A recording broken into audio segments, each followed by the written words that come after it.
दोस्तों नमस्कार। आप लोगों का आपके चैनल प्रभा हिंदी एकेडमी पर आप लोगों का स्वागत है। और हम लोग आज से एक नया टॉपिक शुरू कर रहे हैं।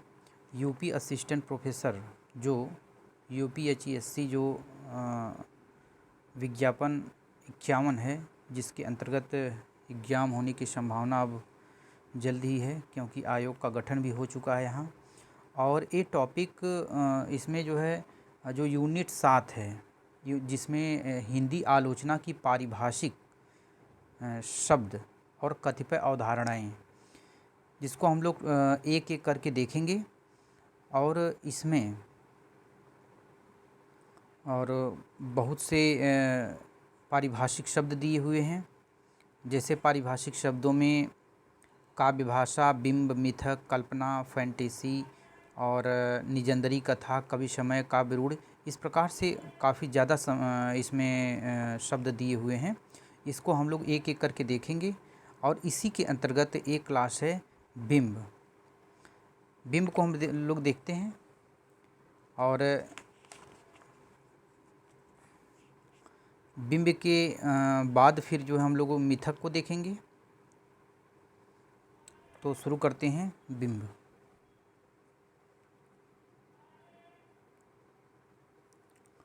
बिंब अंग्रेजी के इमेज शब्द का हिंदी रूपांतरण है।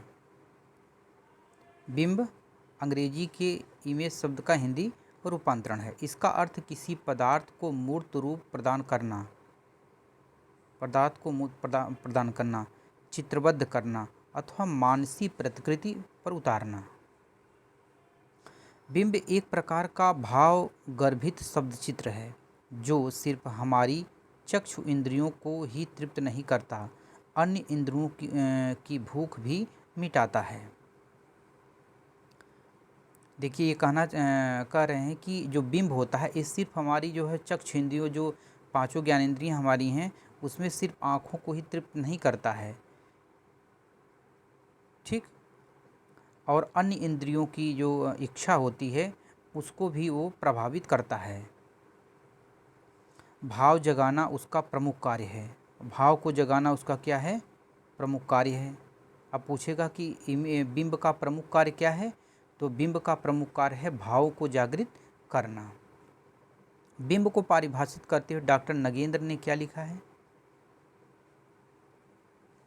डॉक्टर नगेंद्र लिखते हैं,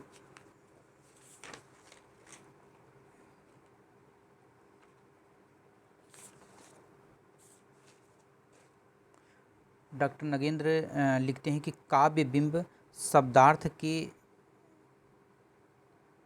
माध्यम से कल्पना द्वारा निर्मित एक ऐसी मानस छवि है जिसके मूल में भाव की प्रेरणा रहती है। काव्य बिंब शब्दार्थ के माध्यम से कल्पना द्वारा निर्मित एक ऐसी मानस छवि है जिसके मूल में भाव की प्रेरणा रहती है। देखिए, इसका मूल उद्देश्य क्या था? भाव को जगाना। और यही चीज़ें नगेंद्र जी बताने का प्रयास कर रहे हैं कि मानस छवि है जिसके मूल में भाव की प्रेरणा छिपी रहती है, ठीक। और कॉलरिज, सैमुअल कॉलरिज, देखिए ये क्या कहते हैं, इन्होंने क्या कहा है? इन्होंने कहा है कि बिंब शब्दों में बुना वह चित्र है जो कवि के तीव्र भावावेश को पाठक तक संप्रेषित करता है। तो ये कहना चाह रहे हैं कि जो कवि है, कुछ रचना कर रहा है, सब वो शब्द चित्र है जो कवि के तीव्र भावावेश को पाठक तक वो संप्रेषित कर दे रहा है और करता है। तो जैसे मान लीजिए बिहारी कुछ लिख रहे हैं, तो उन्होंने अपनी नायिका का जब वर्णन किया, या केदारनाथ सिंह ने जो है बनारस, ये कविता है, उसमें जो है काशी का जो वर्णन उन्होंने किया, तो उसमें क्या है दिखाना चाह रहे हैं कि वो भावावेश पाठक के तक जो है, जो कवि कहना चाह रहा है वो पाठक तक सीधे सीधे संप्रेषित हो रहा है। यही ये कॉलरिज कहना चाह रहे हैं। आगे बढ़ते हैं। C.D. लेविस ये भी देखिए बिंबवादी हैं। ये भी ध्यान रखना है कि जो परिभाषाएं आ रही हैं उनमें बिंबवाद के काफ़ी महत्वपूर्ण है। देखिए आगे बढ़ते हैं। सीडी लेविस कहते हैं ने कम शब्दों में बिंब की सुंदर परिभाषा दी है। देखिए ये याद करने वाली परिभाषा, image is a picture made of words. बिंब शब्दों से निर्मित आकृति है। ठीक, बिंब क्या है? शब्दों से निर्मित एक आकृति है जो मनुष्य के मन पटल पर जो है भाव को छोड़ती है या भाव उसमें का प्रेरण करती है। तो ये कहते हैं कि जैसे बिंब शब्दों से निर्मित आकृति है। अब देखिए अर्थात कहना चाह रहे, अर्थात एक कविता स्वयं कई बिंबों द्वारा निर्मित एक बिंब हो सकती है। कई बिंबों द्वारा निर्मित एक बिंब हो सकती है कविता। बिंब को परिभाषित करते हुए केदारनाथ सिंह लिखते हैं कि काव्यगत बिंब वह शब्द चित्र है जो इंद्रिय गुणों से अनिवार्य रूप से समन्वित होता है। तो ये कहना चाह रहे हैं कि काव्यगत बिंब जो है वह शब्द चित्र जो इंद्रिय गुणों से अनिवार्य रूप से समन्वित होता है।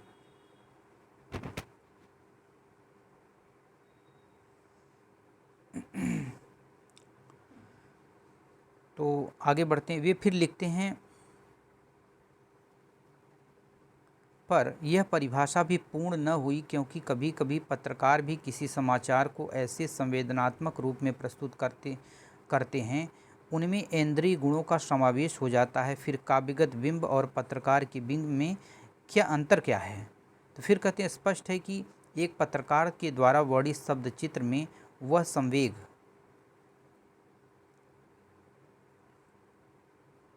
थोड़ा सा जूम कर लेते हैं, और वासना नहीं होती जो उसे व्यक्तित्व प्रदान करती है। उसमें एक प्रकार की तटस्थता होती है जो उसे काव्यगत बिंब से भिन्न बनाती है। फिर कहा जा सकता है कि काव्यगत बिंब वह शब्द चित्र है जो संवेग और वासना को उद्रिक्त होता है। बिंब शब्द के अर्थ की विकास यात्रा को रेखांकित करते हुए केदारनाथ सिंह कहते हैं कि बिंब शब्द के अर्थ में क्रमशः विकास हुआ है। बिंब शब्द के अर्थ में क्रमशः विकास हुआ है और आधुनिक आलोचना के क्षेत्र में जो अर्थ उसे दिया गया है वह अपेक्षाकृत नया है। बहुत अच्छी बात कह रहे हैं कि आधुनिक आलोचना के क्षेत्र में जो उसे अर्थ दिया जा रहा है वो अपेक्षाकृत नया है। सामान्यतः उसका प्रयोग मूर्तिमत्ता और चित्रात्मकता के अर्थ में किया जाता है। मूर्तिमत्ता और चित्रात्मकता के अर्थ में इसका प्रयोग किया जाता है, परंतु आज की समीक्षा में इसका चित्रात्मकता वाला अर्थ गौड़ हो गया है और पाठक को इंद्रियता चेतना के किसी भी स्तर पर प्रभावित करती है। आगे बढ़ते हैं। इससे भी आगे बढ़कर कुछ आलोचकों ने युंग मनोविज्ञान के आधार पर बिंब विधान की प्रक्रिया को सामूहिक अवचेतन कलेक्टिव अनकॉन्शस के स्तर पर देखने का प्रयास किया उन्होंने। ठीक, और तात्पर्य यह है कि नई समीक्षा में बिंब स्थूल शब्द चित्र मात्र का बोध न रहकर मनुष्य की संपूर्ण जटिल मानसिक प्रक्रिया का बोध बन गया है। ठीक, देखिए तात्पर्य है कि नई समीक्षा जब आई है तो बिंब स्थूल शब्द चित्र मात्र न रहकर मनुष्य की संपूर्ण मानसिक प्रक्रिया का बोधक बन गया है। इसका क्षेत्र अलंकार विधान के समान केवल काव्य तक सीमित नहीं है, उसकी स्थिति काव्य के अतिरिक्त संगीत, चित्रकला, मूर्तिकला इत्यादि में भी मानी जाती है। इस प्रकार उसका क्षेत्र बहुत व्यापक हो गया है। आचार्य रामचंद्र शुक्ल के अनुसार बिंब योजना विभाव के अंतर्गत होती है। अब देखिए बहुत ही इंपॉर्टेंट सवाल है, पूछ लेगा कि बिंब योजना किस, आचार्य रामचंद्र शुक्ल के अनुसार जो है बिंब योजना जो होती है वो मतलब किसमें होती है, तो बताएंगे जो है बिंब योजना विभाव के अंतर्गत ही होती है, क्योंकि होती है और चित्रण उसका मुख्य धर्म है। और इसकी दूसरी विशेषता संश्लिष्ट या रूप विधान है। बिंब व्यक्ति या विशेष का होगा, सामान्य जाति का नहीं। अब देखिए ये इंपॉर्टेंट सवाल है कि रामचंद्र शुक्ल के बिंब क्या होता है, व्यक्ति विशेष का होगा, सामान्य का जो है बिंब जाति का नहीं होगा। कविता का कार्य बिंब ग्रहण कराना होता है, अर्थ ग्रहण नहीं होता है, बिंब ग्रहण कराना होता है। पाठक अपने मनः पटल पर जो है उसका एक बिंब अंकित करे। उन्होंने कहा कि उन्होंने लिखा है कि काव्य का काम कल्पना में बिंब इमेज में मूर्त भावना उपस्थित करना है। बुद्धि के सामने कोई विचार कॉन्सेप्ट लाना नहीं है। तो ये कहना चाहते हैं कि जो काव्य है उसका काम है कि वो मनुष्य के जो है मस्तिष्क पर एक जो है बिंब अंकित करे या एक चित्र जो है बनाए। उसका काम ये है, कोई विचार या कॉन्सेप्ट लाना उसका इमेज का मतलब काम, बिंब का काम नहीं है। बिंब निर्माण में पहली स्थिति है कवि या वर्ण वस्तु का तदाकार हो जाना। पहली स्थिति क्या है कि कवि और वर्ण वस्तु का तदाकार मतलब एक हो जाना। सीडी लेविस ने क्या कहा है, लेविस ने कहा कि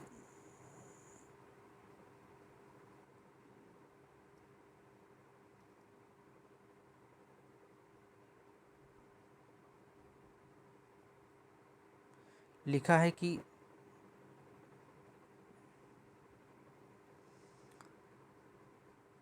इस तादात्म्य के लिए कवि में वस्तुनिष्ठता, इंद्रिय बोध और भावोद्रेक के साथ साथ कल्पना शक्ति का होना आवश्यक है। और सादृश्य और तुलना के तत्व बिंब विधान के लिए महत्वपूर्ण है, पर यह अनिवार्य नहीं है कि वस्तुगत मूर्त और स्थूल की तुलना वस्तुगत मूर्त और स्थूल से की जाए। इसका विपर्य भी हो सकता है। बिंब श्रेष्ठ बिंब के द्वारा मूर्त को भाव रूप और भाव को मूर्त रूप दिया जाता है। अब इन्होंने कहा है कि जो श्रेष्ठ बिंब होते हैं, जो मूर्त है उसको भाव रूप दिया जाता है और भाव को मूर्त रूप दिया जाता है। आगे बढ़ते हैं। बिंब की सफलता सहृदय में संवेदनों को उद्बुद्ध करने की क्षमता पर निर्भर करती है। इसके लिए कवि उन्हें चित्रधर्मी तो बनाता है, अपने हृदय के रस और संवेग से आप्लावित कर देता है। बिंब का इंद्रिय संवेद्य होना अनिवार्य है, इंद्रियों के साथ जुड़ा होना अनिवार्य है, क्योंकि इसके अभाव में उनका रचनात्मक होना संभव नहीं है। और बिंब विधान के लिए कल्पना आवश्यक है। वह दो कार्य करती है। पहले स्मृति के कोड में सोए हुए बिंबों को प्रत्यक्षोपलब्ध अनुभूतियों के स्पर्श को जगाती है, फिर उन बिंबों को शिल्प के सांचे में ढालती है। अतः बिंब विधान के आवश्यक तत्व क्या हुए। अभी यहाँ से क्वेश्चन बनता है, इसको ध्यान में रखिएगा कि बिंब के आवश्यक तत्व पहली है वस्तुनिष्ठता। पहला क्या है, वस्तुनिष्ठता इसमें होती है। मतलब वस्तुपरक बिंब का मतलब है यथार्थ चित्र जो है ये मतलब ये खींचे जाते हैं, ठीक। और इंद्रिय बोध होती हैं, और तीसरी होती है भावोद्रेक, और चौथा है स्मृति, पांचवा है कल्पना शक्ति और संवेग, संकुलता और भाषा पर अधिकार। ये होली तो बिंब विधान के जो है जब होगा तो बिंब विधान की आवश्यक तत्व हो जाएंगे, तब बिंब ग्रहण की क्षमता बढ़ जाएगी। आगे बढ़ते हैं, ठीक। भाव में इंद्रिय गम्य प्रकृति होने के कारण ही बिंब में दृश्य कलाओं, स्थापत्य, मूर्तिकला और चित्रकला के तत्व अधिक रहते हैं, क्योंकि बिंब प्रायः दृश्य होते हैं और उनका संबंध रूप और आकार से अनिवार्यतः रहता है। काव्य बिंब का मुख्य कार्य संप्रेषणीयता है। काव्य बिंब का मुख्य कार्य देखिए क्या है,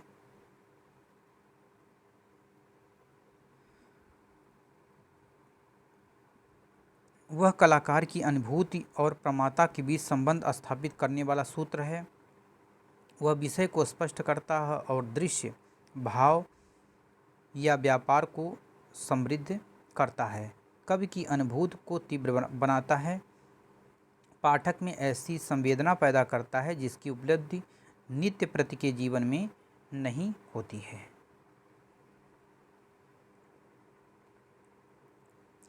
केवल अलंकरण अब बिंब का कार्य नहीं रह गया है, अतः अभीष्ट प्रभाव डालने के लिए बिंब का विषय एवं काव्य रूप में अनुकूल होना भी आवश्यक है। लेविस ने लिखा है द इमेज, इधर देखिए बातें हैं, अर्थात बिंब को भावपूर्ण युक्तियों और काव्य रूप के अनुकूल होना चाहिए, अर्थात बिंब व्यापक उपमाएं महाकाव्य के आख्यानपरक रूप में के अनुकूल तो होती ही हैं, किंतु लघु गीतों के नहीं। ठीक, आगे बढ़ते हैं। बिंब निर्माण प्रक्रिया का विश्लेषण करते हुए आचार्य रामचंद्र शुक्ल ने रूप विधान की चर्चा की है। और रूप विधान 3 प्रकार के होते हैं: प्रत्यक्ष रूप विधान, स्मृत रूप विधान और काल्पनिक रूप विधान, इन्होंने कहे हैं।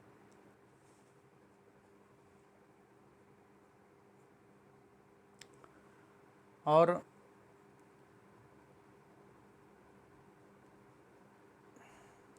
काल्पनिक रूप विधान ही काव्य प्रक्रिया के अंतर्गत आता है, लेकिन पहले के दोनों रूप विधान इसके आधार हैं।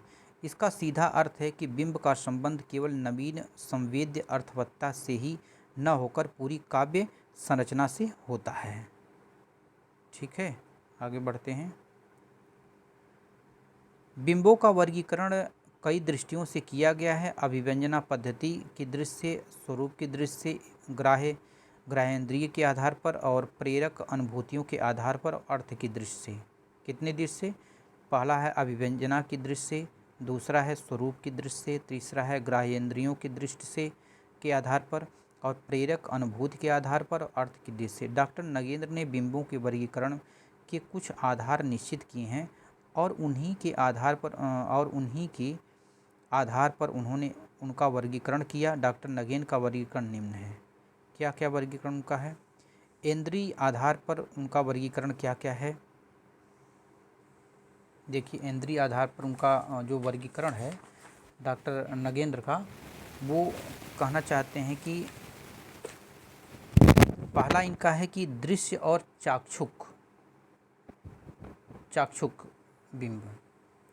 जैसे दृश्य बिंब आकार वाले होते हैं, इनका स्वरूप अत्यंत स्पष्ट होता है। दृश्य बिंब क्या होते हैं? ये आकार वाले होते हैं और इनका स्वरूप अत्यंत स्पष्ट होता है। काव्य में दृश्य बिंबों का प्रयोग अधिक होता है। ठीक, काव्य में दृश्य बिंबों का प्रयोग अधिक होता है। जैसे सादृश्य मूलक जो अलंकार में इन बिंबों का सबसे अधिक प्रयोग होता है। किसमें? सादृश्य मूलक अलंकार में। अब दूसरे देखिए, पहला हो गया और दूसरा है कि श्रव्य बिंब। श्रव्य बिंब क्या है? ऐसे बिंबों का ग्रहण जो है कर्णेंद्रियों द्वारा होता है, कानों के द्वारा जो है ये तो हो गया जो है चक्षु आँखों के द्वारा हो गया। अब ये देखिए श्रव्य बिंब ये कर्ण द्वारा होता है। जैसे वर्ण ध्वनि, जैसे वर्णमाला के अक्षरों की जो ध्वनि, छंद है, लय है, तुक है, ये श्रव्य बिंब के अंतर्गत आते हैं। ठीक, और तीसरा बिंब क्या है? स्पृश्य बिंब।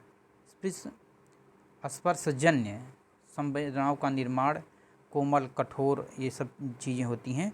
जैसे इस कोटि के बिंब में स्पर्शजन्य संवेदनाओं का निर्माण होता है और कोमल, कठोर, कर्कश आदि विशेष इसी प्रकार के स्पर्श बिंबों के वाचक हैं। मतलब इसी प्रकार से, जैसे छूने से क्या कोमल है, कठोर है, कर्कश है, इस प्रकार की जो स्पर्श महसूस होते हैं आदमी की जो है स्पर्श इंद्रियों से, तो इसी को जो है स्पृश्य बिंब कहते हैं। आगे है देखिए, चौथा है गंध बिंब। तो गंध बिंब क्या है? चौथा, इस प्रकार इस प्रकार के बिंब काव्य रचना में कम दिखाई देते हैं, काव्य रचना में कम दिखाई देते हैं। और अंग्रेजी कवि कीट्स और हिंदी के बिहारी, कीट्स और बिहारी की जो है इस प्रकार की बिंब इस कोटि के बिंब दिखाई देते हैं। ये बिंब गंध के प्रति से पुष्प आदि के द्वारा अभिव्यक्ति होते हैं। और पांचवा है स्वाद बिंब। क्या है? आस्वाद परक बिंब। जैसे नहीं है कि आस्वाद्य परक बिंब गंध बिंब की अपेक्षा काव्य में अधिक दिखाई पड़ते हैं। गंध बिंब से जैसे मीठी लगे अखियान लुनाई, इसके उदाहरण हैं। ठीक, तो हमने देखा कि ये इंद्रिय आधार पर 5 प्रकार के बिंब हैं। एक बार और देख लेते हैं कौन कौन से बिंब हैं।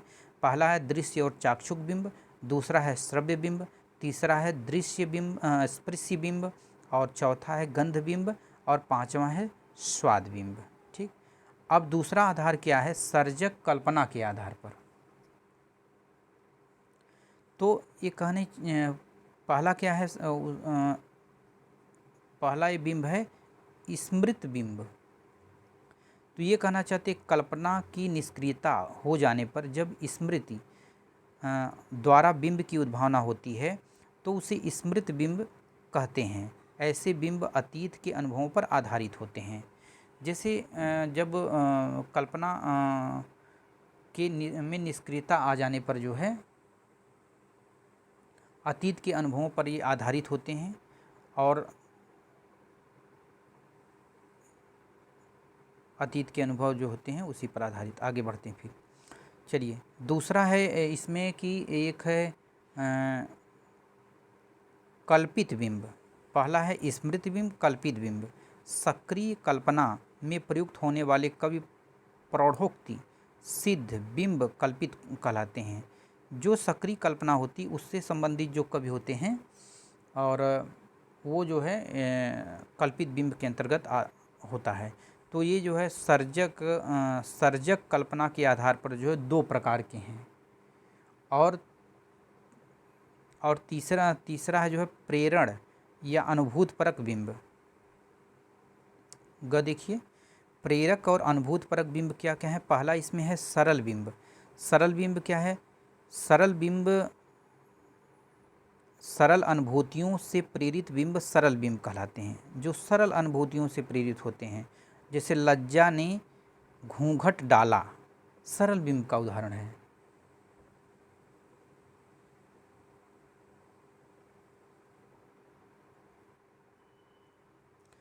और सरल बिंब दूसरा है मिश्रित बिंब।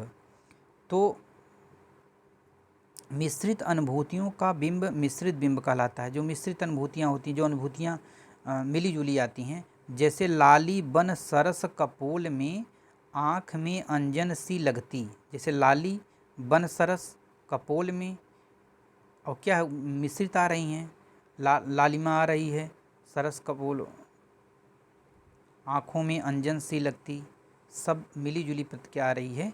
तो ये है मिश्रित बिंब।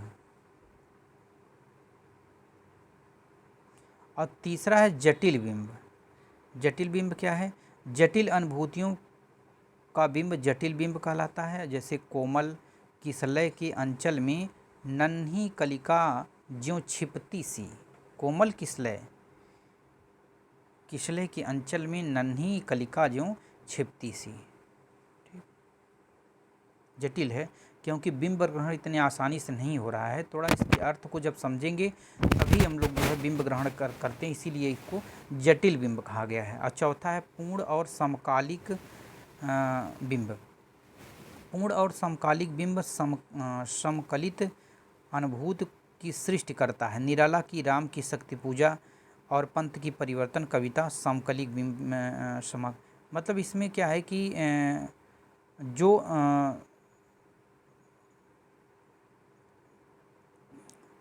समय के सापेक्ष रहकर जो है समकालिक उसको लिखा जाए।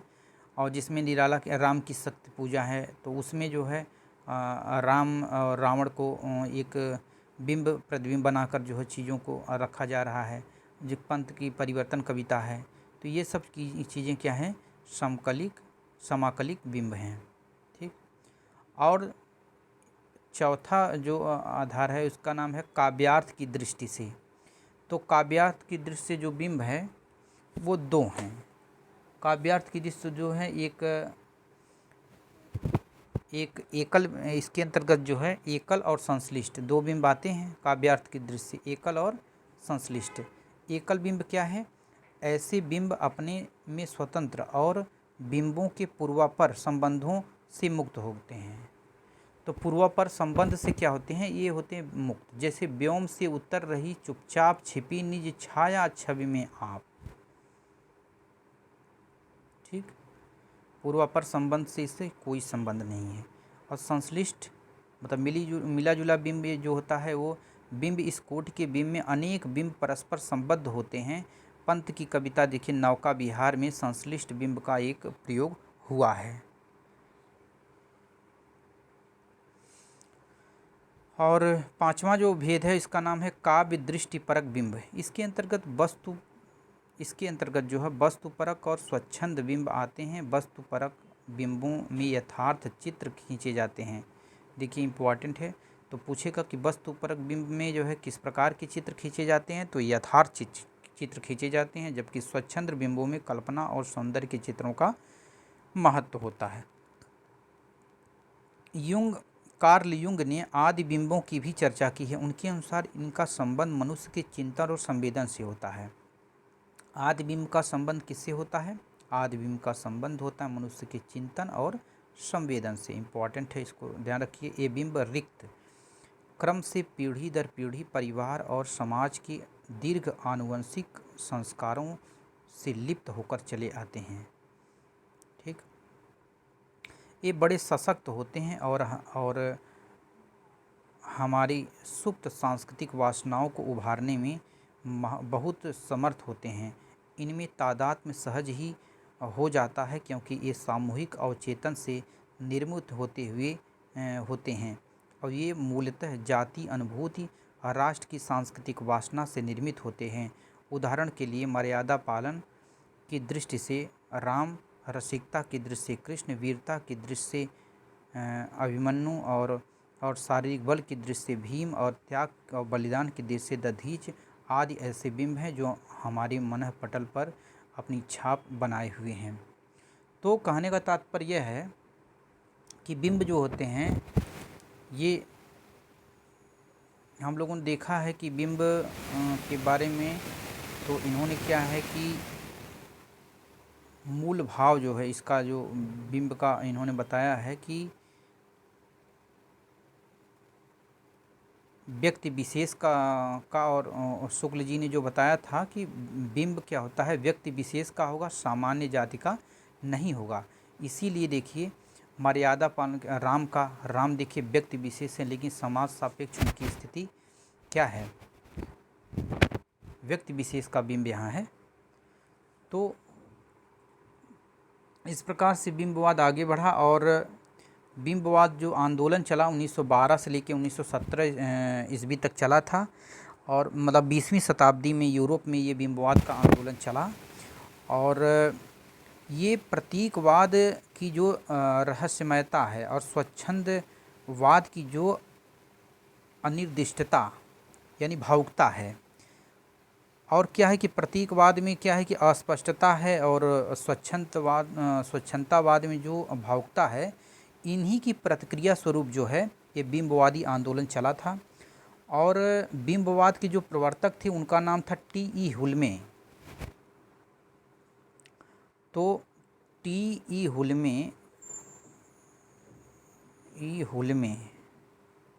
हुल्मे तो टी हुल्मे जो 1909 ईस्वी में इन्हीं को बिंबवाद का प्रवर्तक कहा जाता है।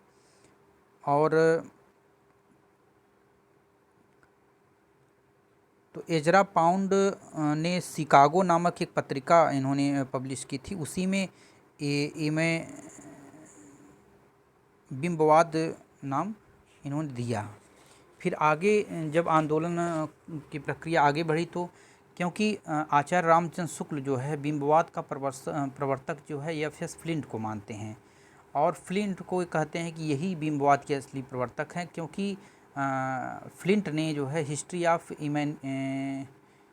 बिंबवाद का इतिहास इन्होंने जो है लिखा। और जो इन्होंने लिखा था इसकी चर्चा उन्होंने अपने जो 1913 ईस्वी में एक पोएट्री पत्रिका इनकी थी, इस पत्रिका में इन्होंने बिंबवादी आंदोलन की इन्होंने चर्चा की थी। और इसी का जो ये बिंबवाद का जो इतिहास है, इसी का डॉक्टर नगेंद्र जी ने बिंबवाद का सिद्धांत, तो इन्होंने इसी में बिंबवाद के बारे में इस किताब की इन्होंने जो है का अनुवाद इन्होंने किया। तो इन्होंने बताया कि विषयीगत और विषयगत वस्तु का प्रत्यक्ष चित्रण इसमें है, जो चित्र विधायक न हो उस शब्द का बहिष्कार है, लय संगीत से युक्त संगीत योजना, ये सब चीज़ें इन्होंने बताई। और आगे फिर कुछ इम्पॉर्टेंट चीज़ें हैं कि जैसे मान लीजिए कि आप लोग कुछ महत्वपूर्ण किताबों को देखना चाहते हैं तो आधुनिक हिंदी आलोचना डॉक्टर रामचंद्र तिवारी, इसमें कुछ बिंब से संबंधित चीज़ें मिल जाएंगी आपको। और हिंदी आलोचना के बीज शब्द डॉक्टर बच्चन सिंह, बिंबवाद से संबंधित एक किताब है।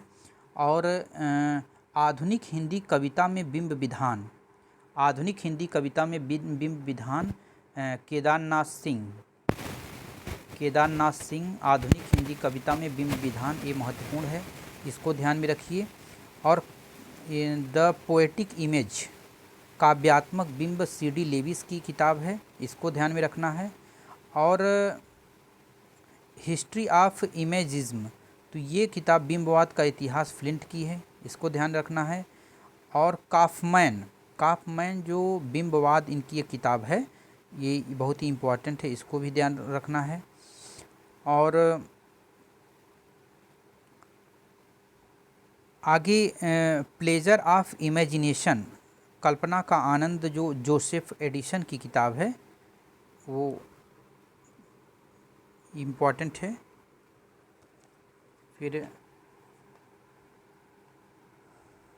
रसमीमांसा में ही शुक्ल जी ने अपनी बातों को रखा है और इसमें इन्होंने बिंबवाद के बारे में चर्चा की है। कुछ बिंबवाद के विद्वान हैं, उनको देख लेते हैं। जैसे एजरा पाउंड है, इन्होंने शिकागो नामक पत्रिका के लिए लेख लिखा था। और फ्लिंट, एफ फ्लिंट, ये भी बिंबवादी दार्शनिक हैं। और इन्होंने कहा कि पोएट्री नामक पत्रिका 1913 में बिंबवाद से संबंधित सिद्धांत इन्होंने बताए थे। और T.E. हुल्मे, एक तीसरे जो विद्वान है T.E. हुल्मे, और चौथे विद्वान है रिचर्ड आर्टिंगटन, तो ये हैं। और हिल्डा डूलिटन, ये एक विद्वान हैं। और जॉन गुडहेचर, ये हैं। और D.H. Lawrence, William Carlos Williams, ये बिंबवाद से संबंधित जो है लोग हैं। तो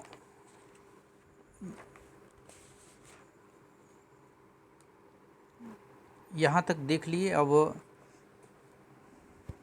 आप लोगों को कुछ न कुछ जानकारी मिल गई होगी, थोड़ी सी और है इम्पोर्टेंट, इसको भी देख लेते हैं।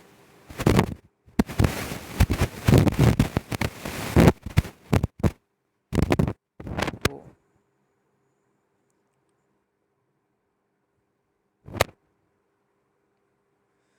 देखिए, कुछ इम्पोर्टेंट फैक्ट है, उसको देख लेते हैं।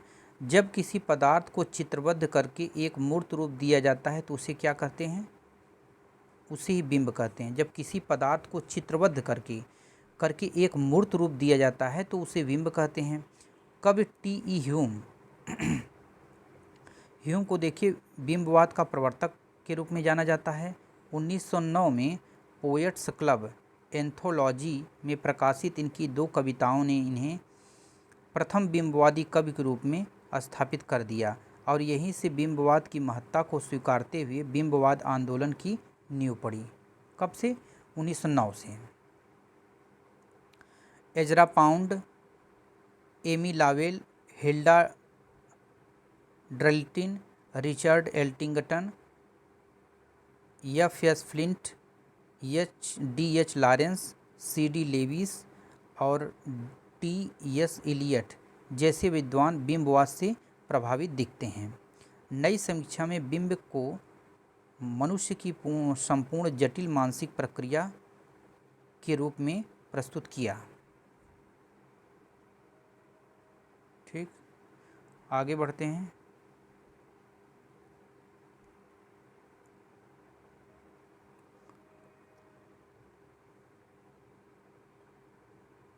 काव्य में बिंब का मुख्य काम क्या है? संप्रेषणीयता। इम्पॉर्टेंट है और एग्जाम में पूछता है कि काव्य में बिंब का मुख्य काम क्या है। और बिंब काव्य में प्रयुक्त दृश्य को स्पष्ट करता है और कवि की अनुभूति में एक तीव्रता पैदा करता है। आचार्य रामचंद्र शुक्ल ने फ्लिंट को क्या इन्होंने आचार्य रामचंद्र शुक्ल ने फ्लिंट को बिंबवाद का प्रवर्तक इन्होंने माना है। हिंदी समीक्षा में इस शब्द का सबसे पहले प्रयोग आचार्य शुक्ल ने अपने निबंध भाव और मनोविकार 1915 में इन्होंने किया है। काव्य में बिंब की चर्चा करते हुए रामचंद्र शुक्ल ने रूप विधान को स्पष्ट किया है। किसको? रूप विधान को स्पष्ट किया है। और शुक्ल जी के अनुसार रूप विधान 3 प्रकार के होते हैं: प्रत्यक्ष रूप, स्मृति और काल्पनिक। प्रत्यक्ष रूप विधान, स्मृति रूप विधान और काल्पनिक। तो उपयुक्त में से कल्पित रूप विधान को ही काव्य के लिए आवश्यक माना है। कल्पित। और यह जरूर है कि प्रत्यक्ष और स्मृति रूप विधान कल्पित रूप विधान के आधार हैं। तो बिंबवाद की योगदान देखते हैं क्या है, क्या क्या है? गरिमा, अनुशासन, संतुलन की प्रतिष्ठा, भाषा की सहजता और प्रवाह पर बल, काव्य में विचार पक्ष की पुनः स्थापना, छंदों की बंधन से मुक्ति का प्रयास, भाषा में नाद और लय की पहचान, और संक्षिप्त और समास, अतिरिक्त शब्द योजना से मुक्ति कहते हैं। अतिशय आत्मपरकता के खिलाफ वस्तुपरकता का महत्व इसमें होता है। अपनी वस्तुपरकता, एकांगिता और नीरसता के कारण बिंबवाद अधिक समय तक नहीं चल सका। तो ये तो अभी वर्गीकरण हम लोगों ने देख लिए थे, एक बार और देख लेते हैं वर्गीकरण। नगेंद्र के द्वारा जो बिंब वर्गीकरण इंद्रियता के आधार पर दृश्य और चक्षु बिंब, श्रव्य बिंब, स्पृश्य बिंब, गंध बिंब और स्वाद बिंब, और सर्जक कल्पना के आधार पर स्मृति बिंब और कल्पित बिंब, दो प्रकार की, और प्रेरक अनुभूति के आधार पर 4 प्रकार के: सरल बिंब, मिश्र बिंब, जटिल बिंब, पूर्ण समाकलिक बिंब, काव्यार्थ की दृष्टि से एकल और संश्लिष्ट, और काव्य परक बिंब जो कि दृश्य के आधार वस्तु परक बिंब और स्वच्छंद बिंब। ये हम लोगों ने देखा था। आगे देख लेते हैं कि कुछ महत्वपूर्ण परिभाषाएं हैं, मतलब कथन हैं जो बिंबवाद के संबंध में जो है कहे गए हैं। उन कथनों को देख लेते हैं। यहाँ से एक आध प्रश्न कभी कभी पूछ लिए जाते हैं, तो इसलिए ये कथन बहुत इम्पॉर्टेंट है। बिंब इंद्रिय गोचर पदार्थ की प्रामाणिक अभिव्यक्ति है। जोसेफ टी शिल्पी। बिंब क्या है? बिंब इंद्रिय गोचर पदार्थ की प्रामाणिक अभिव्यक्ति है।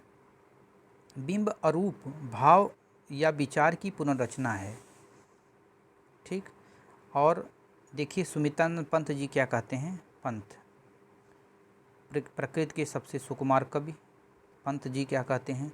कविता के लिए चित्रभाषा की आवश्यकता होती है और उसकी शब्द सस्वर होने चाहिए जो बोलते हों, शब्द की तरह जिनके रंग की मधुर लालिमा भीतर न समा सके।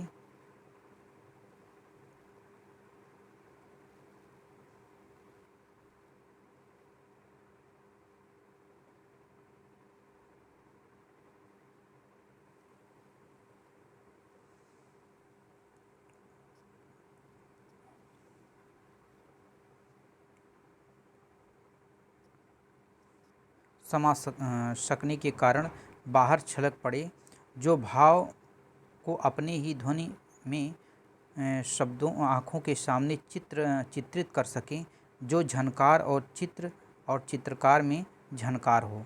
तो पंत जी ये कहते हैं। ठीक। बिंब योजना विभाव के अंतर्गत होगी और चित्रण इसका मुख्य अर्थ होता धर्म है। इसकी दूसरी विशेषता संश्लिष्ट रूप विधान। बिंब व्यक्ति और विशेष का होगा, सामान्य जाति का नहीं। ये इम्पॉर्टेंट है, देखिए, बिंब व्यक्ति विशेष का होगा, सामान्य जाति के कथन में आ सकता है। कविता का अर्थ जो है बिंब ग्रहण कराना होता है, अर्थ ग्रहण कराना नहीं। ठीक। और व्यक्ति जो है अर्थ ग्रहण अपने स्वयं की अनुभूतियों के आधार पर करेगा। उस कविता का सिर्फ काम है बिंब ग्रहण कराना।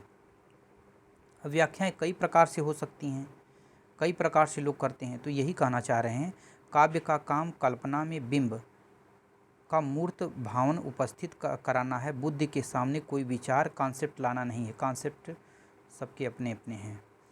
और रामचंद्र शुक्ल फिर कहते हैं कि कविता का कर्म अर्थ मात्र ग्रहण कराना नहीं है, अभी तो बिंब ग्रहण कराना है। डॉक्टर नगेंद्र जी क्या कहते हैं कि काव्य बिंब शब्दार्थ के माध्यम से कल्पना द्वारा निर्मित एक ऐसी मानस छवि है जिसके मूल में भाव की प्रेरणा छिपी रहती है। भाव की प्रेरणा छिपी रहती है।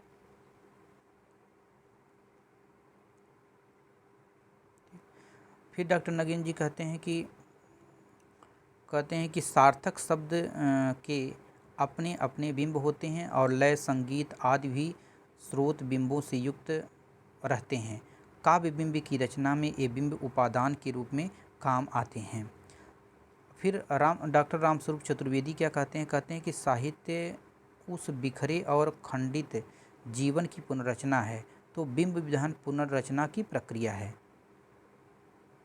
बिंब विधान प्रक्रिया है।